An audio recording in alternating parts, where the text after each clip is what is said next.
Every year, thousands of people go missing throughout the world. Today, we are going to talk about Sheila Ray Doyle.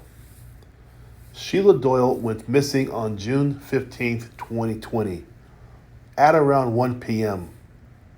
She went missing from her summer home in the Salt Pond subdivision of Bethany Beach, Delaware.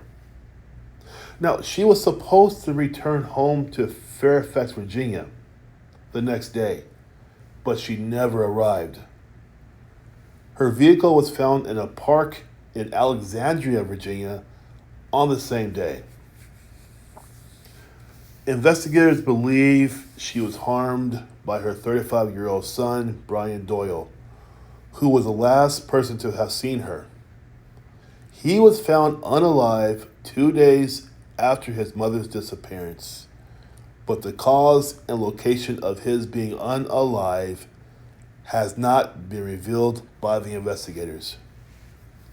The day before his being unalive, Brian had visited several places in Delaware, including Prime Hook Road, east of Milton, Route 113 in Milford, and the Middle Run Valley Nature Area and White Clay Creek State Park. Both were north of Newark.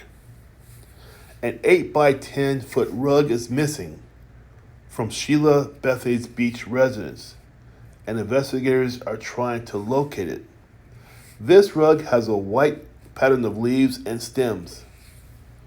Sheila's case remains unsolved, and both Delaware and Virginia police are investigating. Now, for those who are wondering, they cannot stop calling a person a missing person until they find a body or until a lot of time has gone by. So for now, they have their suspicions due to her son, but since we can't find a body, Sheila Doyle is considered missing. But I want to know what you guys think about this. Where is she? What do you think happened to her? Put that in the comments below. Thank you. Today, we're going to take a look at another mysterious case of a missing person.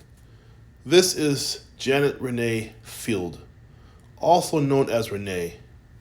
Renee was known to be very private. She was very much an introverted person. She didn't have any social media accounts. She was not a member of any church or any community organizations. She mostly stayed on her 22-acre property with her husband, Lewis.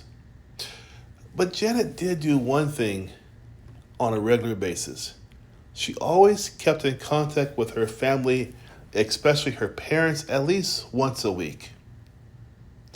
On June 29th, 2014, Janet and her husband, Lewis, traveled to Richmond, Virginia to go shopping. The next day, on June 30th, Janet spoke on the phone with her parents, which of course is one of her usual weekly routines.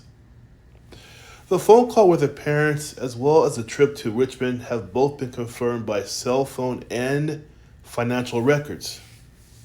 Around 1 o'clock on January 2, 2014, it was reported that Janet and Lewis got into a small argument.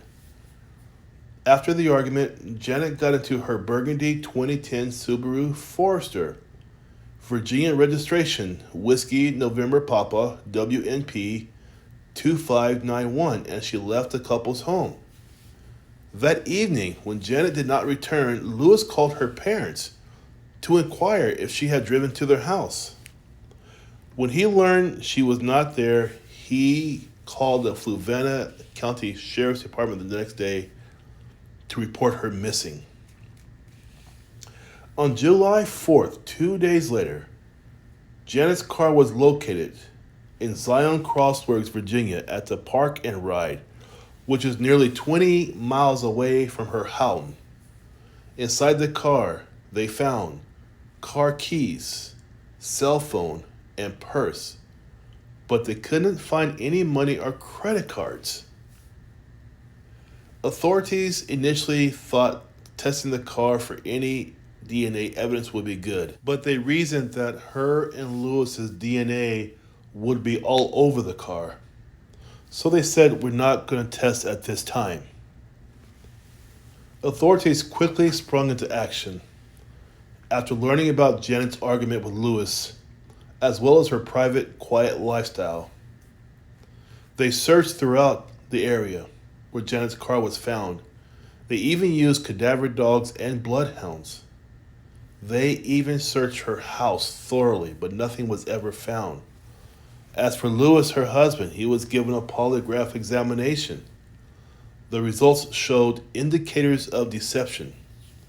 Sometime after Janet's disappearance, authorities contacted an unidentified female living in Texas at one point who had an affair with Lewis. Authorities were able to determine the woman was not involved in her disappearance.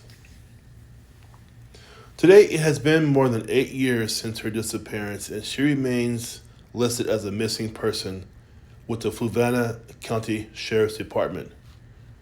No one has been officially named as a suspect or person of interest in her case. If you have any information, please contact the Fluvanna County Sheriff's Office at 434-589-8211. What do you think happened to her? Comment below.